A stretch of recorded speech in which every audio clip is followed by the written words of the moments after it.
नमस्कार. तर बऱ्याच जणांच्या कमेंट येत होत्या की तुम्ही कोणतं कोणतं सामान नेलं होतं, तुम्हाला किती काय खर्च आला. तर खर्चाचा व्हिडिओ तर आम्ही सेपरेट बनवू. तर आज आम्ही जी लिस्ट काढली होती केदारनाथला जाण्यासाठी, जवळपास तुम्हाला कशी दिसते माहीत नाही, पण पाठपोट आहे 70 एक आयटमची लिस्ट होती. आम्ही म्हणजे 2 महिने आधी प्लॅनिंग चालू होतं, त्याच्यामुळे बऱ्यापैकी वेळ मिळाला होता की काय न्यायचं काय नाही. आम्ही बऱ्याच लोकांकडनं माहिती घेतली होती की तुम्हाला काय अनुभव आला, काय आलं, त्यातनं मग आमचे थोडे अनुभव असे ते मॅच करून, प्लस आमचं ट्रेकिंगचं सामान काही आधीपासून होतं आणि काही आम्हाला नवीन घ्यायचं होतं. पण मग बराच थोडा अभ्यास केला आणि मग आम्ही एक स्टँडर्ड लिस्ट काढली की एवढंच सामान न्यायचं आपल्याला, याच्यापेक्षा जास्त न्यायचं नाही आहे. तर ती जी एक स्टँडर्ड लिस्ट आहे जी आम्हाला उपयोगी पडली. आणि असे काही आयटम आहेत जे आम्ही नेले होते सेफ साईडमध्ये, पण ते वापरलेच नाही, उगाच आम्ही ओझं घेऊन फिरत होतो. तर ती गोष्ट तुमच्यासोबत होऊ नये, तुम्ही अजून सुटसुटीत ट्रिप करावी किंवा ओझं कमी असावं आणि तुम्ही चांगल्या ठिकाणी चांगले कपडे किंवा चांगल्या वस्तू घ्याल, त्यासाठी हा व्हिडिओ तुम्हाला नक्की मदत करेल. तर जी ही लिस्ट आहे ना, ती ब्रॉडली 3 पार्टमध्ये आहे. एक आहे तुमचे कपडे, दुसरं आहे तुमचं वस्तू, मग त्या इलेक्ट्रॉनिक असतील किंवा काही असतील रोजच्या तुमच्या दैनंदिन वस्तू, आणि तिसरं आहे बेसिक्स मेडिसिन्स. ह्याच्यापैकी तिकडे काही लागत नाही.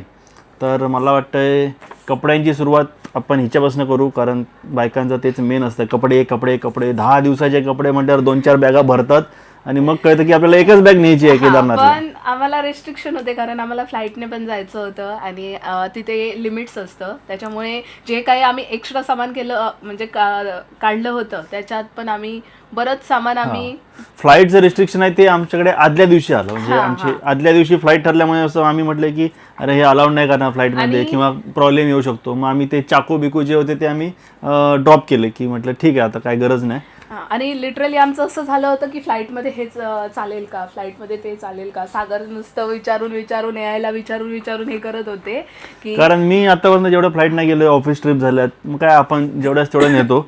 आता इकडे केदारनाथला घेण्यासाठी आम्ही एवढ्या काय काय वस्तू घेतल्या होत्या, मग ते फ्लाईटमध्ये चालतील का, मग ते केबिनमध्ये चालेल का, की ते मग लगेजमध्ये पाठवलं पाहिजे, असं बरंच सारं कन्फ्युजन होतं. कारण आम्हाला तिथे जाऊन अडकायचं नव्हतं, कारण पहाटेची फ्लाईट होती आणि ती चुकली असते किंवा काय प्रॉब्लेम झाला असतं तर मग आमचं पुढचं सगळं शेड्यूल बिघडलं असतं. सो मग थोडीफार तशी पण आम्ही लिस्ट आमची परत चेंज केली, अपडेट केली. तर कपड्यांपासून सुरुवात करू की काय कपडे नेतात. तर आमची ट्रिप होती ही 8 दिवसाची होती. म्हणजे आम्ही निघालो तिथून आमची सुरुवात होती ती येईपर्यंत. तर स्टार्टिंगलाच आम्ही ठरवलं होतं, म्हणजे जे प्लॅनमध्ये होतं ना तसे आम्ही कपडे भरले होते. म्हणजे आता जर आम्हाला निघायचं आहे, म्हणजे ट्रेनने निघायचं होतं, तर ट्रेनमध्ये कोणते घालायचे, मग आम्ही पोहोचल्यावर चेंज करायला मिळेल की नाही, एकदम टॉप लेवलचं प्लॅनिंग केलं होतं आम्ही. असं इथून घरातून ट्रेनमध्ये, मग ट्रेनमधनं तिथे, मग तिथे दिल्लीवरनं कसे कपडे चेंज करायचे, मग आपला स्टे कुठे आहे, मग स्टे इथे आहे, मग आपण इथे चेंज करू शकतो, मग ह्या स्पॉटला आपण हे कपडे घालूया, दुसऱ्या स्पॉटला दुसरे. कारण काय माहिती आहे का, आम्ही मे मध्ये गेलो होतो, सगळ्यात सेफ महिना मी पकडला होता. आणि आपल्या डोक्यात काय असतं, केदारनाथ थंडी खूप आहे, असं आहे तसं आहे, थंडीचे कपडे.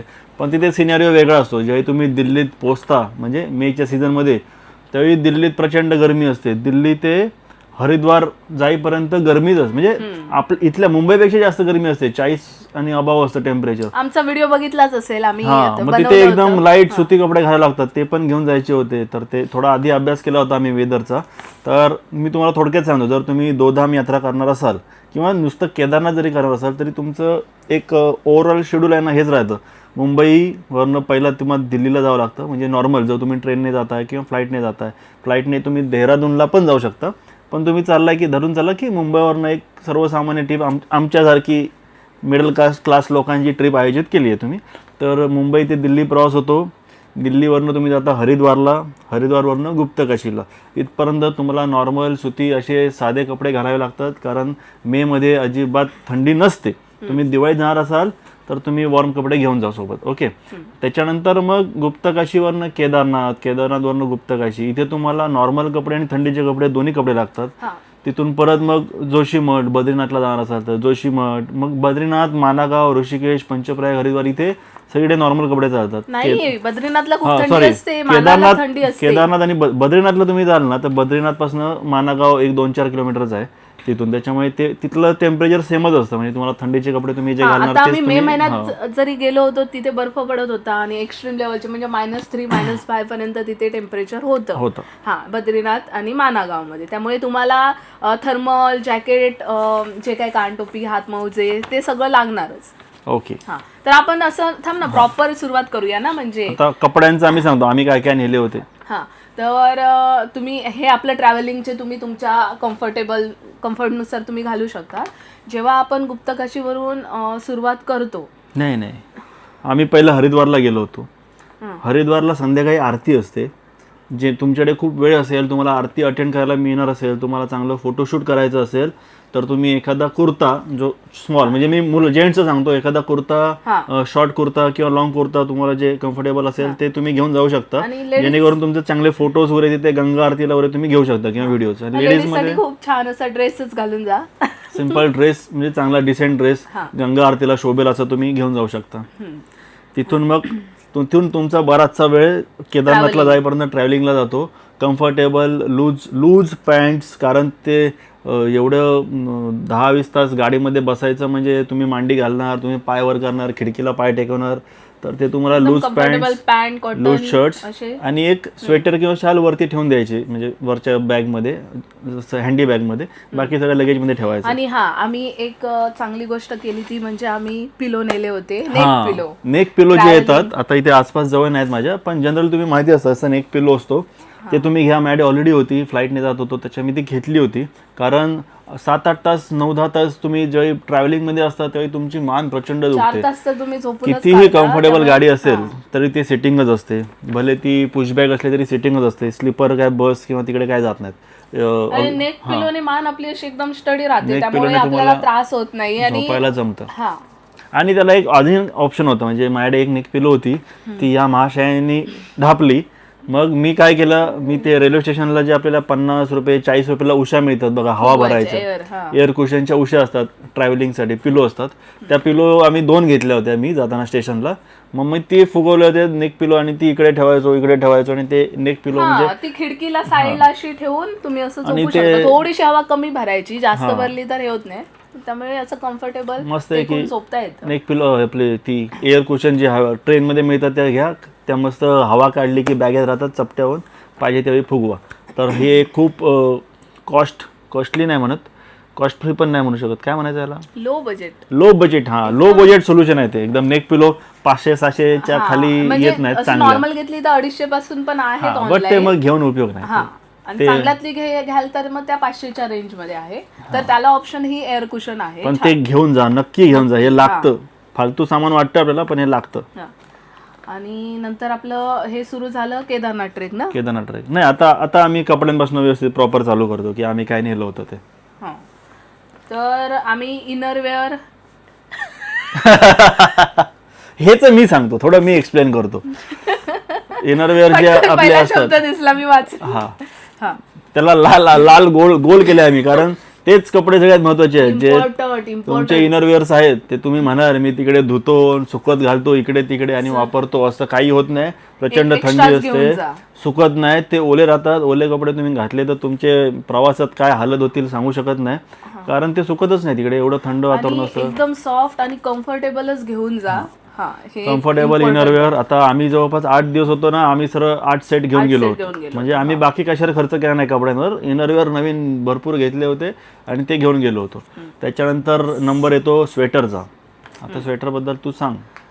स्वेटर हे मी -1 पर्यंत, 1 ते 10 पर्यंत घेतलं, 0 डिग्री पर्यंतचं आम्ही स्वेटर घेतलं होतं. हे स्वेटर आम्ही डिकॅथलॉनलाच घेतलं होतं, ते 999 ला समथिंग काहीतरी पडलं. याचं पण सेम होतं, ह्याने आधीच घेतलं होतं आणि मी आता म्हणजे ह्या केदारनाथ ट्रिपच्या आधी रिसेंटली घेतलं. ह्याच्यापेक्षा पण महाग असतात, -5 -10, एवढी काही गरज पडत नाही.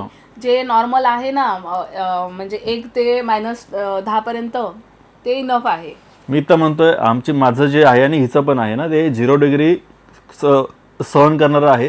केदारनाथ बद्रीनाथला जरी मायनसमध्ये टेम्परेचर असेल ना, तरी ते जॅकेट्स असे येतात, त्याला आतून कुशन्स वगैरे असतं, तर ते खूप महाग असतात. ते घेण्याच्या भानगडी पडू नका. आणि ते एकदा तुम्ही केदारनाथला वापरणार आणि नंतर महाराष्ट्रात ते वापरूच शकत नाही. थंडीत जरी ते घातलं तरी घाम फुटतो. त्याच्यामुळे जनरल नॉर्मल जॅकेट घ्या, त्याच्यावर तुम्ही शाल वगैरे हे घेऊ शकता, हँडग्लोज आणि असतात, आतमध्ये आपण थर्मल घालणारच आहोत. प्लस आतमध्ये थर्मल असतं, टी शर्ट असतं. आम्ही पूर्ण जॅकेट फक्त मला वाटतं केदारनाथला रात्री यूज केले आणि बद्रीनाथला. बाकी 8 दिवसाच्या ट्रिपमध्ये हे 10-12 तास सोडले तर आम्हाला जॅकेटचा यूज नाही झाला. त्याच्यामुळे तुम्ही नॉर्मल जे जॅकेट्स असतात, इव्हन तिथे आम्ही बघितलं ना, आपले महाराष्ट्रीय लोक जे आपण इकडे स्वेटर घालतो ना, वुलनचे स्वेटर, ते घालून पण होती. डिपेंड आहे तुमच्या बॉडीवर, तुम्ही थंडी किती सहन करू शकता. पण हार्डली 1 रात्र आणि बद्रीनाथचे सकाळचे 4 तास तुम्ही सहज कव्हर करू शकता. स्वेटर आणि थर्मल तुम्हाला पाहिजेच. मी माझ्यावरून सांगते, कारण मला तर कोल्ड सहन होत नाही. जर तुम्ही असेल तुम्हाला थंडी सहन नाही होत आहे तर सायनसचा प्रॉब्लेम, सर्दी, हे सगळ्या गोष्टी असल्यामुळे मी कंपल्सरी थर्मल म्हणजे वरचं टी शर्ट पॅन्ट मी दोन्ही सेट घेतले होते. ते समथिंग 499 ला होते. तर ते मी एकच सेट घेतला होता. 2 सेट घ्यायची काही गरज नाही. तुम्ही एकच सेट घ्या. तोच सेट तुम्ही केदारनाथला वरती जेव्हा जाणार तेव्हा घाला आणि तोच सेट तुम्ही बद्रीनाथला पण नक्की घाला. मी जी चूक केली होती ती करू नका. मी बद्रीनाथला थर्मल घातलं नाही, पण अशी कुडकुडली ना मी जबरदस्त. बोलता ही बोलली केदारनाथला जाताना घाला, पण माझं सजेशन असं आहे, ट्रेकिंगच्या वेळेला अजिबात थर्मल घालू केदारनाथला गेल्यावर, वरती गेल्यावर, केदारनाथला ज्यावेळी वरती तुम्ही स्टे कराल त्याच वेळेला थर्मल यूज करा. कारण पूर्ण ट्रेकमध्ये भयंकर गरमी जाणवते आपल्याला, बॉडी आपली हीट. हे आमचं एक्सपिरियन्स हे मे महिन्यातलं सांगतोय. जर तुम्ही सप्टेंबर ऑक्टोबर मध्ये जात असाल तर मग ते घालू शकता, पण तरी पण सजेशन असं राहील की नका घालू. कारण ते खूप गरमी, आपण बॉडी खूप हीट तयार करते आणि मग ते घामाघूम होतो आपण चढताना. तर तुम्ही वाटेत थांबून ते घालू शकता थर्मल. वॉशरूम जागोजागेवर वॉशरूम्स आहेत, तिथे थांबून तुम्ही थर्मल घालू शकता जिथे तुम्हाला थंडी वाजते. पण खालून थर्मल घालून जायचा प्रयत्न करू नका, कारण जॅकेट वरती असतं, ते बॅगेत ठेवू शकत नाही आपण. त्याच्यामुळे ते जॅकेटवर चालू करायची चढाई. त्याच्यानंतर हे स्वेटर थर्मल ह्याच्या व्यतिरिक्त कानटोपे असतील, म्हणजे डोक्याची टोपी, काय बोलतो त्याला, उलन, एक चांगली कम्फर्टेबल टोपी घ्या. टोपी म्हणजे कॅप पूर्ण, ज्याने तुमचे कान कव्हर होतील. कारण कानाने जास्त थंडी वाजते, कान दुखतात लोकांचे. मग कॉटन घ्या, चांगले कापूस कानात घाला. आणि हँडग्लोव्ज लागतात, ते पण वरतीच लागतात. म्हणजे केदारनाथला पोहोचल्यानंतर तिकडे मायनस टेम्परेचर राहतात, त्याच वेळेला ते हँडग्लोव्ज आपण घालतो. आणि सॉक्स चांगले घ्या, एकदम हाय अँकल सॉक्स घ्या आणि कॉटन मिक्स असे. आणि हा अँकल घ्या, म्हणजे एकदम पायाच्या जवळ घेऊ नका, वरतीपर्यंत घ्या. कारण ते तुम्हाला चालताना पण तुमच्या पोटऱ्यांना वगैरे असं टाईट पकडून ठेवतात, त्याच्यामुळे थोडे पाय कमी दुखतात, सपोर्ट पण मिळतो. आणि सॉक्स तुम्ही 4-5 जोड घेऊन जा, कारण केदारनाथला तुम्ही घालून जाणार ना, तो पूर्ण घामाने भिजतो, त्याच्यामुळे मग ते येताना परत नवीन घालावा लागतो. सो सॉक्स जे आहे ते चांगले घ्या आणि जास्त घ्या. म्हणजे ॲटलिस्ट 8 दिवसाचा प्रवास आहे तर 6-7 जोड तरी घेऊन चला तुम्ही. जो प्रवासातला असेल तो तुम्ही रिपीट करू शकता. तर आम्ही उलनची जी टोपी होती ती ऑलरेडी आमची जी नॉर्मली आम्ही वापरतो थंडीत तीच होती, सागरची पण आणि माझी पण. आम्ही काय सेपरेट ती घेतली नव्हती. पण आम्ही हँडग्लोव्ज घेतले होते, ते पण आम्ही डिकॅथलॉन, जास्त करून खरेदी ते आम्ही डिकॅथलॉनलाच केली. म्हणजे आम्ही गेलो आणि जे काय आम्हाला बाकीचं बेसिक सामान पाहिजे होतं ते आम्ही तिथेच घेतलं. एकाच ठिकाणी भेटलं त्याच्यामुळे आम्ही तिथे घेतलं. ते आम्हाला समथिंग काहीतरी 999 लाच पडलं होतं. 999 ला पडलं होतं. काय ते हँडग्लोव्ज नाही, हँडग्लोव्ज कमी आहेत. हँडग्लोव्ज मला वाटतं 600 रुपयाचे होते जोडी. आणि आम्ही सॉक्स पण घेतले होते ना, ते साधे घेतले होते, ते 300 रुपयाला 3 होते, पण सुंदर क्वालिटी आहे. डिकॅथलॉनलाच घेतली होती. आणि हाय अँकलचे घेतले होते ते 699 समथिंग काहीतरी होते. पण खूप चांगली क्वालिटी होती. तुम्ही असं काही नाही तिथेच घेतलं पाहिजे. सॉक्स जे आहे ते तुम्ही बाहेरनं घेऊ शकता, पण कम्फर्टेबल सॉक्स घ्या तुम्ही, कारण ते खूप वेळ आपल्या बॉडीमध्ये असतात. मग ते खाज येणं, टोचणं, त्याचे रॅशेस येणं, या गोष्टी टाळण्यासाठी चांगल्या क्वालिटीचे, चांगल्या मटेरियलचे सॉक्स तुम्ही वापरा. आणि राहिला प्रश्न तर हँडग्लोव्जचा, तर आम्ही एक सेट हँडग्लोव्ज ह्याचा नेला होता, कॉटनचा नेला होता. आणि एक सेट होता ना, तो वरती चढताना जर तुम्ही थंडी आहे, तुम्ही घातलाय तर हातात काठी असते, मग त्याच्यावर पाऊस पडतो, कधी बर्फ पडतो, म्हणून ते वरच्या साईडने प्लॅस्टिक होतं, वॉटरप्रूफ होतं, आणि आतल्या साईडने वुलन होतं. असा तो सेट होता. ते तुम्ही तुमच्या कम्फर्टनुसार आणि बजेटनुसार जे काय आहे ते तुम्ही घेऊ शकता. 2 घ्यायची गरज नाही पडत असं वाटतं. नाही, आम्ही 2 घेतले होते, पण आम्हाला काही गरज नाही पडली. त्यानंतर शाल तुम्ही न्या, आपली प्रॉपर ती भारतीय पद्धत आहे किंवा महाराष्ट्रीयन पद्धत आहे. शाल घेऊन चला. तुम्हाला ट्रॅव्हलिंग मध्ये वरती कुठे थांबलाय, झोपताय, त्याच्या आतमध्ये घेता कपड्यांमध्ये सगळीकडे शालीचा उपयोग होतो. शाल घेऊन चला. त्याच्यानंतर आता कपड्यांचा संपला आपलं, रुमाल घेऊन चला सोबत. आणि जे ट्रॅक पॅन्ट्स आहेत, कम्फर्टेबल ट्रॅक पॅन्ट सोबत घ्या. ते टी शर्ट्स चांगले घ्या, फुल हँडचे घेतले तरी चालेल, कारण तिथे ऊन असतं वर चढताना. दिवाळीला तर क्लिअर असतं, मे महिन्यात पण आम्हाला ऊन लागलं होतं, तर आम्ही फुल हँड म्हणजे कवर होणारे टी शर्ट्स घातले होते. त्याच्यानंतर टोपी असेल तर टोपी घ्या उन्हासाठी. कॉलर्सवाले टी शर्ट घ्या, कारण कॉलर वरती करायला मिळते, मान झाकायला मिळते. आणि कम्फर्टेबल ठेवा, म्हणजे उगाच फॅशन्सचे कपडे घेऊन जाऊ नका, ते तुम्हाला ट्रेकिंगला त्रास देतात किंवा प्रवासाला पण त्रास देतात. त्याच्यामुळे एकदम मस्त कम्फर्टेबल असणारे चांगले कपडे घेऊन जा. आणि छान गॉगल घ्या. केदारनाथला जाताना मोठ्या बॅग वर घेऊन जाऊ नका. मोठ्या बॅग खाली ठेवा, हॉटेलला ठेवा, गाडीमध्ये ठेवा, खाली लॉकर रूम्स आहेत तिथे ठेवा.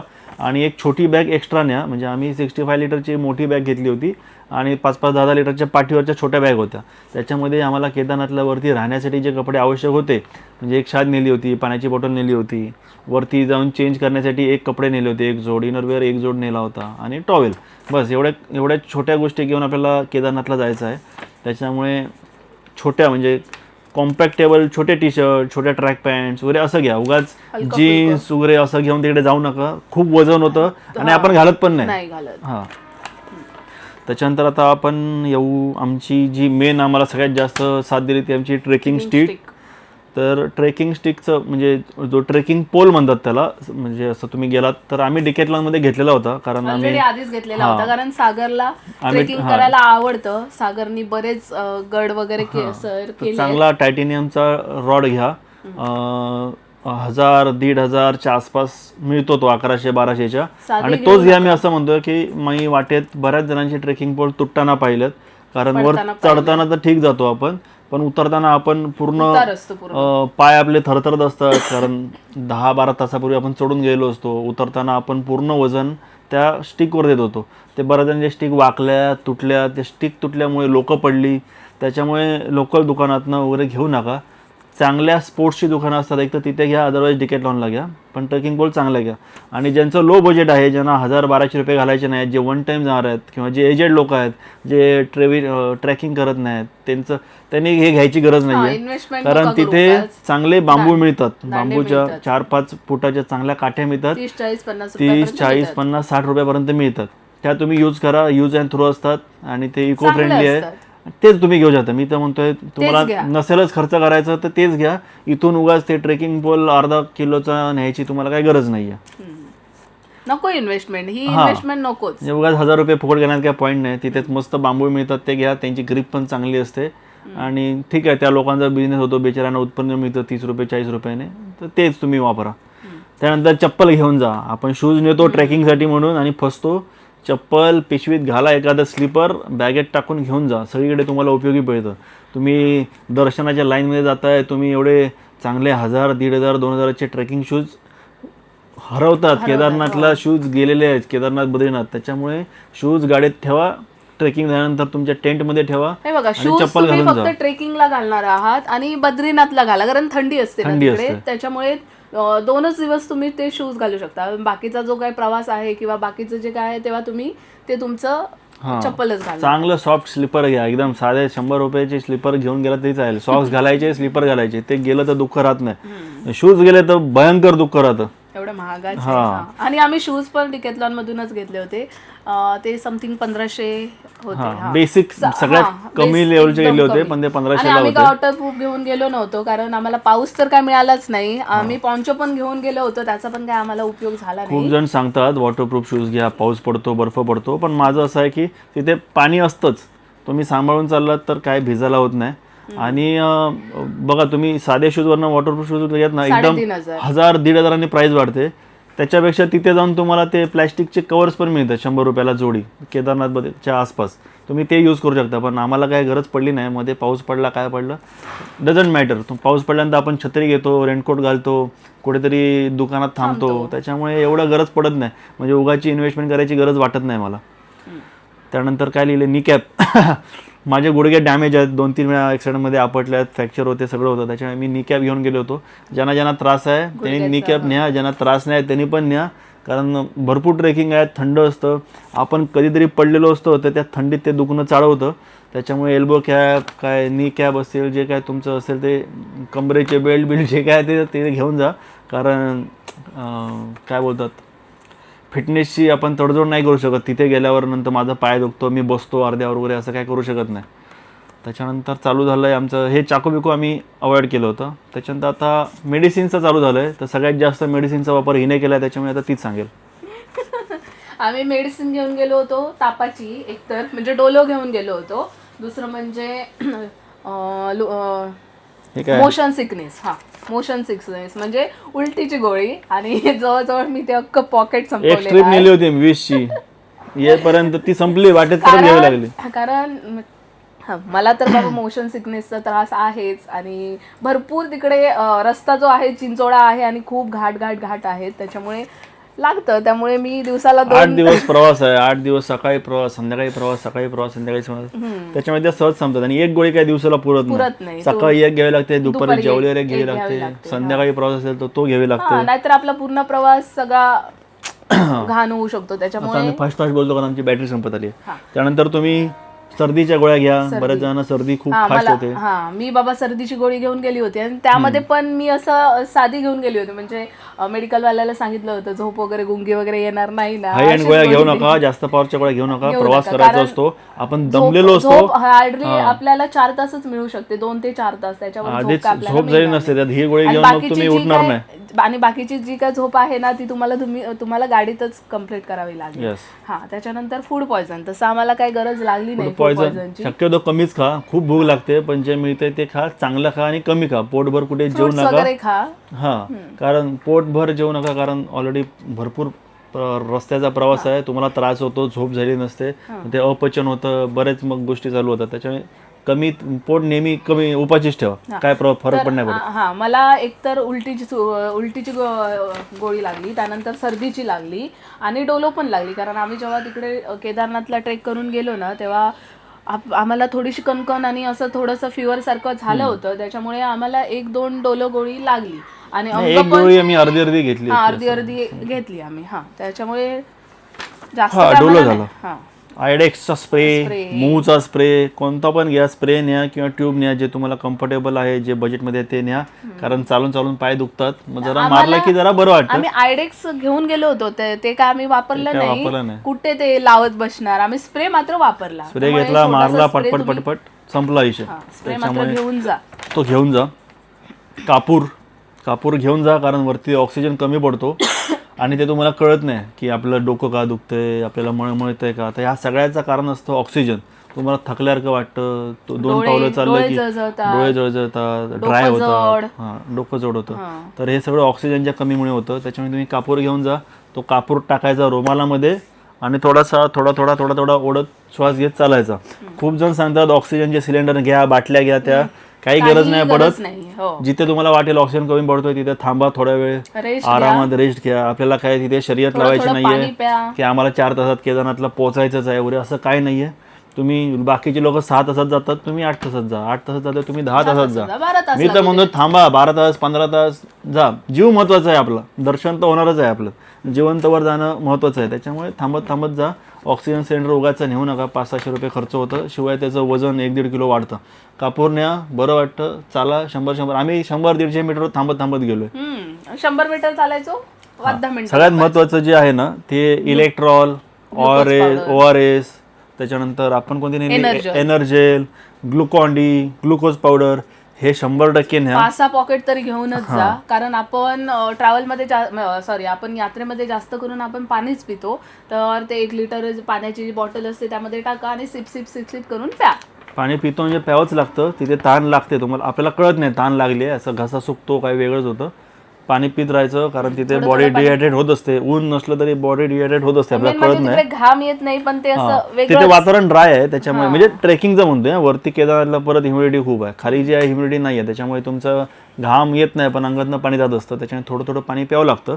तर या पाण्यासोबत इलेक्ट्रॉल, ORS हे पित जा, तुम्हाला एनर्जी मिळते.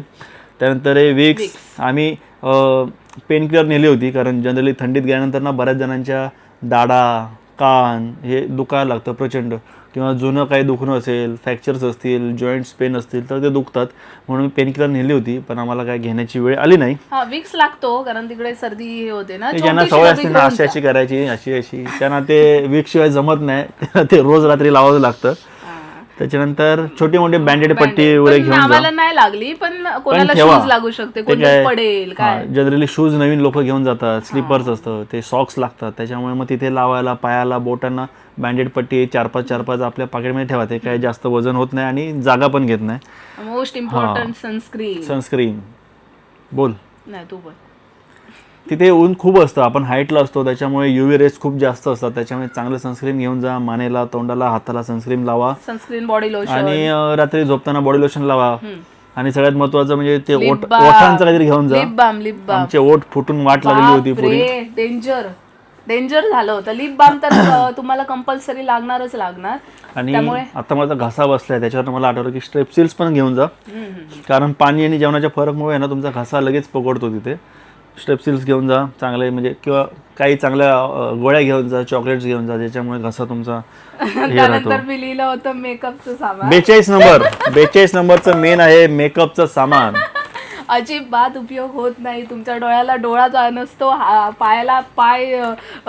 तोंड तुम्ही धुतलं ना तरी तिथे खूप आहे. मेकअप लांबची गोष्ट आहे, तरी पण ह्या आहेत तरी घेतले होते लिपस्टिक काय घेऊन गेली. यातलं मी काहीही लावलं नाही. मी तुम्हाला सांगू, माझ्याकडे लिप बाम पण होता, तर तो बॅग मधून काढून लावायला पण त्राण माझ्यात नव्हतं. तुम्ही हिचे केदारनाथचे शॉर्ट्स बघा, असं तोंडाचं माकड जायला, तोंड असं सुजतात, आपले गाल डोळे ओठ असे बाहेर आलेले असतात. त्याच्यात जर तुम्ही मेकअप केलात तर तुमच्यासारखा विदूषक कोण दिसणार नाही. त्याच्यामुळे ते मेकअपचं डार्क लिपस्टिक जर मुली बघत असतील ह्याच्या भानगडी पडू नका आणि ते करू पण नका. अरे मी सांगितलं का, मी लिप बाम घेऊन गेली होती, तर बॅगेतून मी काढून लावू शकली नाही, तर मेकअपचं दूरची गोष्ट. त्याच्यानंतर सगळ्यात महत्वाचं, आम्ही खाण्यापिण्याच्या गोष्टी अति नेल्या होत्या, ओव्हर नेल्या होत्या. म्हणजे मला वाटतं 1 किलोभर चणे आणि गूळ, प्रोटीन बार, बिस्किट्स आणि काय 1 किलो ड्रायफ्रुट्स 1 किलो नव्हते, अर्धा किलोचा डब्बा ड्रायफ्रुट्स. आणि ते वर घेऊन जाईपर्यंत आमचा जीव गेला. आणि ते तुम्ही चढताना वरती तुम्हाला खायलाच होत नाही, म्हणजे दमलेले असतं, श्वास घ्यायला तोंड उघडं असतं आपलं, त्याच्यात तुम्ही चावूच शकत नाही किंवा खाऊ शकत नाही. 10% बॅटरी फास्टमध्ये. तर प्रोटीन बार्स वगैरे पण, प्रोटीन बार ऑलरेडी कडक असतात, ते तिथे थंडीमध्ये आणि कडक होतात, ते चावताच येत नाहीत आपल्याला. असं वाटतं की आपटावे दगडावर कुठेतरी. तुम्ही न्या, असं काय म्हणत नाही. 2 प्रोटीन बार न्या, थोडंसं न्या, गुळ थोडंसं, सगळ्यात बेस्ट आपले चणे, ड्रायफ्रुट्स, सगळ्यात बेस्ट गुळ आणि थोडेसे ड्रायफ्रुट, थोडं घेऊन जा. 1 डब्बा, आम्ही असं 3-4 डबे घेऊन गेले, असं काही घेऊन जा. सगळं मिळून अर्ध्या किलोच्या वर नेऊ नका. वाटेत काय ना काय खायला मिळतं. कलिंगड खा, तुमची एनर्जी वाढते. काकडी खा, लिंबू पाणी मिळतं, सगळं मिळतं वाटेत. थोडेफार पैसे जातात, पण जे ओझं घेऊन जाण्यापेक्षा आहे ना ते परवडतं कधी पण. तर आणि पाण्याची बॉटल एक घेऊन जा. बाकी स्टीलच्या बॉटल नेऊ नका. थर्मास असेल तर ठीक आहे, बट लाईट वेट घ्या, अदरवाईज तिथे सरळ बॉटल घ्या आणि ते पाणी प्यायचं. आणि पुढच्या दुकानात जिथे जाणार त्यांच्या पिशवी असतात, तिथे ते बॉटल टाकायची. इकडे तिकडे दरी बिरीत कुठे बॉटल टाकू नका. आम्ही कचऱ्याचा एवढा एक तुकडा पण टाकला नाही. जे काय आम्ही आमच्या खिशात ठेवायचो, जिथे हॉटेल येईल सगळीकडे कचरा कुंड्या ठेवल्यात, कचरा कुंडीत टाकायचो. त्याच्यानंतर सगळ्यात महत्त्वाचं म्हणजे रजिस्ट्रेशन. तुम्ही जर जाणार असाल, रजिस्ट्रेशन 2 महिने आधी चालू होतं, म्हणजे चालूच असतं. एप्रिलमध्ये कपाट उघडल्यानंतर रजिस्ट्रेशन करा. तिथे जाऊन खूप जणांचं रजिस्ट्रेशन होत नाही. तुम्ही म्हणाल मी तिथे जाऊन रजिस्ट्रेशन करेन, मी घुसेन, असं नाही. असं होत नाही. कोण असते ते ITBP जवान असतात. जनरली खाली गौरीकुंडला रजिस्ट्रेशन असतं, तिथे ऑन दी स्पॉट रजिस्ट्रेशन होतं, नाही असं म्हणत नाही. पण जर गर्दी जास्त असेल ना, ऑन दी स्पॉट रजिस्ट्रेशन बंद करतात. आधार कार्डचं रजिस्ट्रेशन बंद असतं. तुम्हाला जे प्री रजिस्ट्रेशन असतं, जो 2 धाम रजिस्ट्रेशन यात्रा, त्याच्यावर तुम्हाला सोडतात. त्याच्यामुळे तुम्ही त्या लॉटरीच्या भरोश्यावर राहू नका. तुम्ही 1-1.5 महिना आधी रजिस्ट्रेशन करा आणि ते रजिस्ट्रेशनचे फॉर्म हार्ड कॉपीमध्ये तुमच्या मोबाईलमध्ये तुमच्या ज्या सोबत असेल तुमचे फॉर्म त्याला पाठवा. त्याचे फॉर्म तुम्हाला घ्या, ते डाउनलोड करून ठेवा, त्याला स्टार्ट करून ठेवा. त्यानंतर तुमचं आधार कार्ड आणि एखादा एक्स्ट्रा प्रूफ, एवढं हार्ड कॉपी तुमच्यासोबत ठेवायचं. आणि आम्ही पासपोर्ट, फोटो, वही, पेन वगैरे घेऊन गेलो, ह्याची काय आम्हाला गरज नाही लागली. पण फोटो घेऊन जा एक्स्ट्रा, कारण जनरली काय होतं माहिती आहे का, एखादे लँडस्लाईड झालं किंवा काही झालं, तुम्ही अडकता कुठेतरी ठिकाणी, मग उत्तराखंड गव्हर्नमेंट मदत करतं, महाराष्ट्र गव्हर्नमेंट मदत करतं, मग बऱ्याच वेळेला काहीतरी फॉर्म भरून घेतले जातात, एक्स्ट्रीम कंडिशनमध्ये तुम्हाला मदत दिली जाते, कॅश दिली जाते, त्यावेळी काही फॉर्म भरून घेतले जातात, त्यावेळी फोटो लागतात, आधार कार्डची झेरॉक्स लागते. मग ह्या सगळ्या गोष्टी तुम्ही नेऊन ठेवल्या असेल तर तुम्हाला अडचण कमी होते, बाकी काय नाही. म्हणजे आता मी आपत्ती व्यवस्थापन क्षेत्रात आहे तर मला या गोष्टी माहिती आहेत म्हणजे डिपार्टमेंटमध्ये. तर ह्या गोष्टी तुम्ही ठेवा, सेफ साईडमध्ये तुमच्यासोबत ठेवा. आधार कार्डची 1-2 एक्स्ट्रा झेरॉक्स, पॅन कार्डची झेरॉक्स, 2 पासपोर्ट साईज फोटो, त्याच्यानंतर तुम्ही तुमचा ID, कामावरचा ID असेल किंवा घरच्यांची इमर्जन्सी कॉन्टॅक्ट नंबरचा एखादा पान लिहून तुमच्या वॉलेटमध्ये ठेवा, आतमध्ये चिठ्ठी घालून ठेवा. घरच्यांचे इमर्जन्सीचे नंबर असतील किंवा कोणाचे इमर्जन्सीचे नंबर असतील, या गोष्टी ठेवा सोबत. त्यानंतर मोस्ट इम्पॉर्टंट म्हणजे कॅश, पैसे अकाउंटला असून तिथे उपयोग होत नाही. आता नेटवर्क आहे, आम्हाला असं कुठे झालं नाही की नेटवर्क नाही झालं, पण पेमेंट झालं नाही, अशा गोष्टी झाल्यात. नेटवर्क जरी असेल तरी पेमेंट फेल, समोरची बँक रिस्पॉन्ड करत नाही, आपली बँक रिस्पॉन्ड करत नाही, अशा भानगडी होतात आणि पेमेंट होत नाही. त्याच्यामुळे कॅश ठेवा. आम्ही 5-5 हजार रुपये कॅश सोबत नेली होती, तर कॅशचा उपयोग होतो. आणि कॅश म्हणजे 500च्या नोटा नेऊ नका.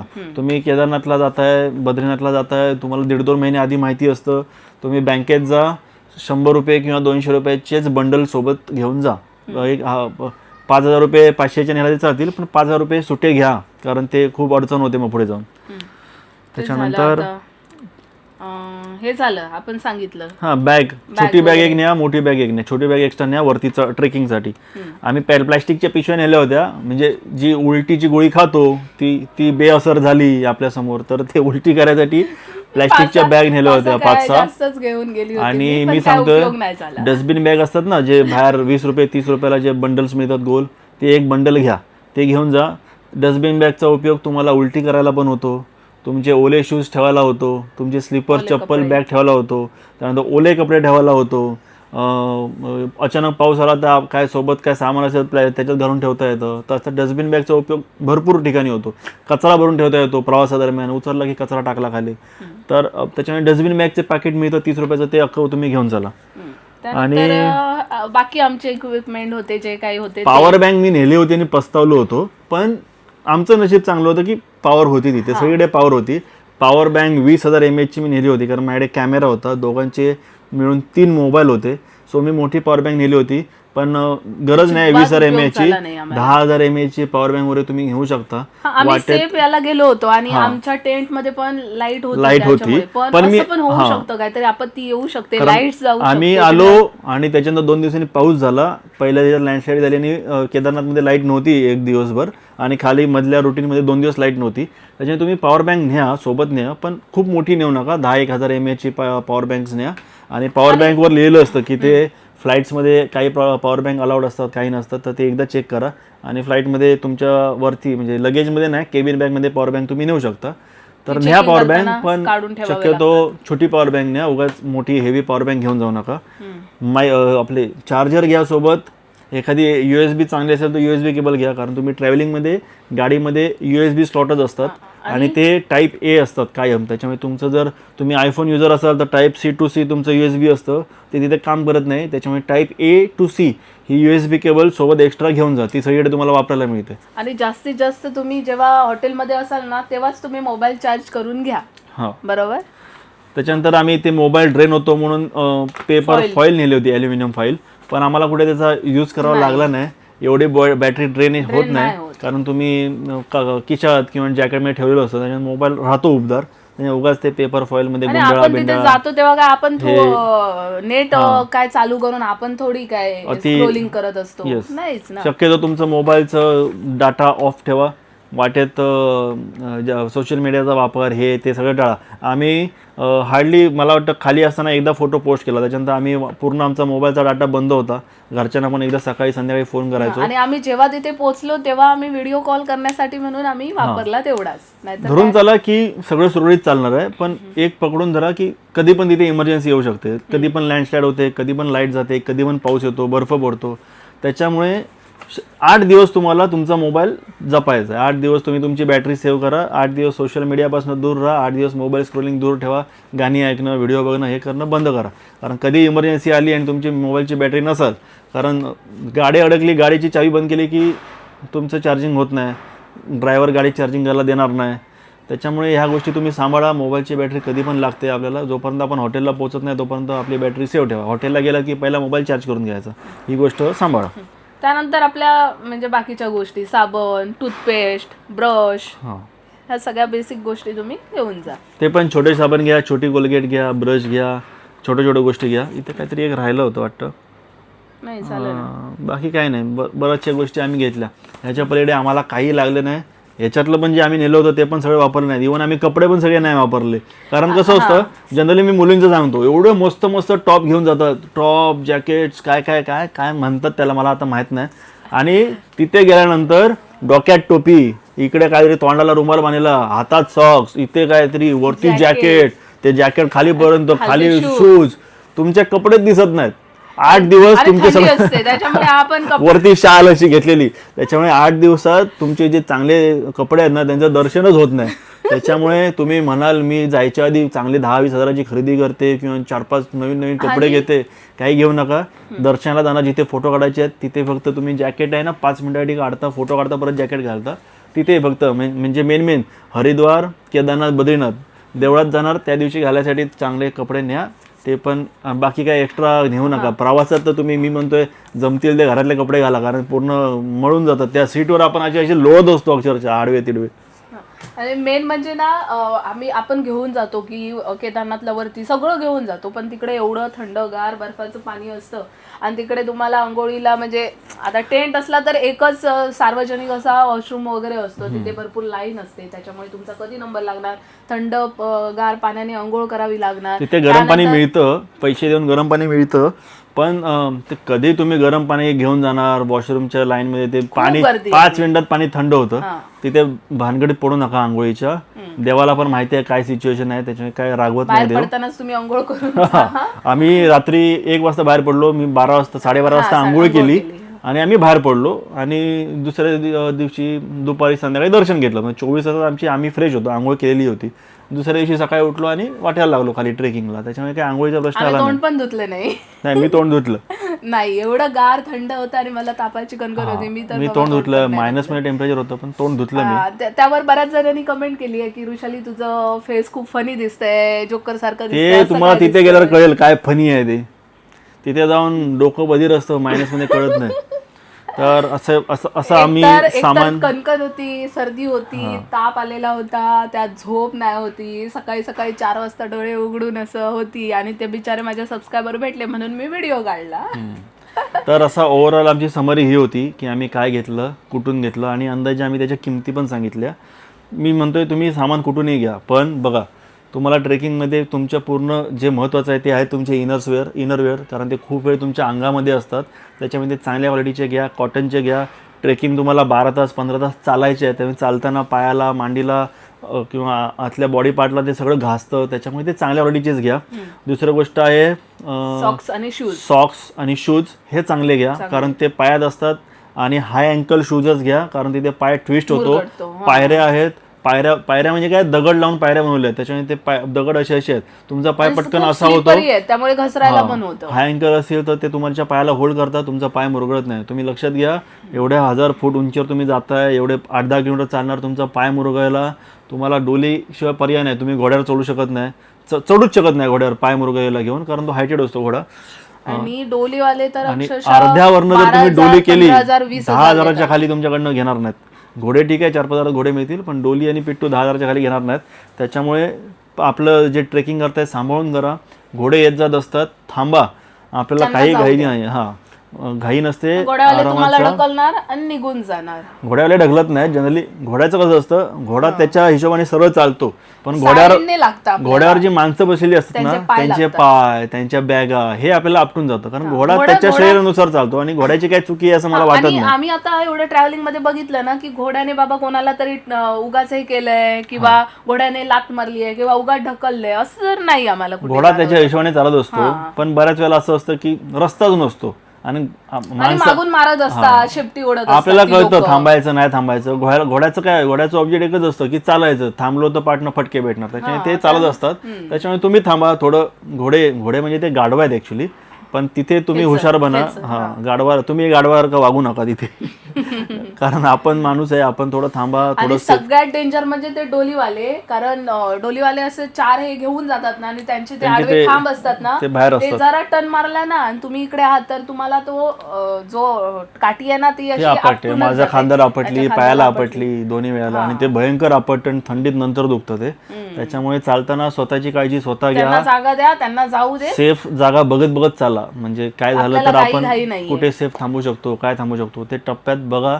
आणि तसे तसे ठिकाणी स्टॉप घ्या, थांबा. उगाच मोठ्या दगडांखाली किंवा उंच दगड आहे तिथे कुठेही थांबण्याचा प्रयत्न करू नका. चांगल्या ठिकाणी, सेफ ठिकाणी थांबा. शक्यतो जिथे जे हॉटेल्स असतात ना, त्यांचे छोटे छोटे स्टॉल्स असतात तिथेच थांबा. कारण ते स्थानिक लोक आहेत, त्यांना तिथला भूभाग माहिती आहे. त्यांनी सेफ ठिकाणी त्यांची झोपड्या किंवा हॉटेल्स बांधलेली आहेत, त्याच्यामुळे तिथेच जाऊन थांबा. बाकी कुठे थांबण्याचा प्रयत्न करू असं नका. पहाड वगैरे आहे, दगड वगैरे कुठून तरी पडू शकतात, त्यामुळे अशा ठिकाणी तुम्ही नका थांबू. आणि आता हा व्हिडिओ बघून जाणारी लोक जी आहेत ती आता काय पावसात आणि दिवाळीला जाणारीच आहेत. त्याच्यामुळे तुम्ही रेनकोट आम्ही रेनकोट सांगायचं विसरलो. आम्ही पॉन्चो घेतला होता. ते पॅन्ट आणि शर्टवाले रेनकोट नेऊ नका तिथे, कारण ते तुम्हाला चालायला मिळत नाही. एक पॉन्चो म्हणजे साईज त्याची मोठी असते, गाऊन जे बायका गाऊन घालतात ना, तोच प्रकार असतो. पण तो खूप मोठा असतो, कारण तुमची पाठीवरची बॅग पण असते, तुम्हाला चालायचं पण असतं. तर ते पॉन्चो तुम्ही इथून पण नेऊ शकता किंवा तिथे पण तुम्हाला 100, 150, 200 या रेंजमध्ये मिळतात. आणि सगळ्या गोष्टी तिथे मिळतात. तुम्ही जर एखादी गोष्ट इथे विसरलात तर अजिबात घाबरू नका. केदारनाथ, गौरीकुंड, सोनप्रयाग, हरिद्वार तुम्हाला सगळं मिळतं. हे गोष्टी हरिद्वारपासून चालू होतात. आणि मुंबईपेक्षा तर मला वाटतं तिथे काही गोष्टी स्वस्त होत्या. जे पॉन्चो आम्ही डिकॅथलॉनला 600ला बघितले ते तिथे आम्ही 150 रुपयाला मी घेतला पॉन्चो. चांगला, त्याच क्वालिटी फरक असते. असं नाही, पण एवढी मोठी इन्व्हेस्टमेंट तुम्ही नका करू. 700 रुपयाचा पॉन्चो तुम्ही एक दिवसासाठी घालणार आहात तर मग एवढं घेऊन काय उपयोग नाही. त्यापेक्षा 150 रुपयाचा घेतलेला परवडेल. आणि पावसासाठी छत्री बित्री न्यायच्या भानगडी पडू नका तिथे. ते रेनकोटच न्या, छत्री तिथे हवा पण असते, ते उडून जाईल छत्री सकट आणि ते भिजायला पण होईल. त्याच्यामुळे पॉन्चो न्या. सगळ्यात मस्त 150-200 वाला घातला की शांतपणे बसलं तिथे. आणि टॉर्च बिर्च लाईट बीट म्हणतात, पण आम्ही नेली होती. पण तुम्ही नाही नेलेली चालते, मोबाईलची टॉर्च असते. नेली तर एकदम छोटी टॉर्च घ्या. माझ्याकडे 100 रुपयाची टॉर्च आहे ट्रेकिंगची, मी काहीतरी दाखवेन तुम्हाला. ती मल्टिपल यूज आहे, तर ती एखादी छोटी नेऊ शकता तुम्ही.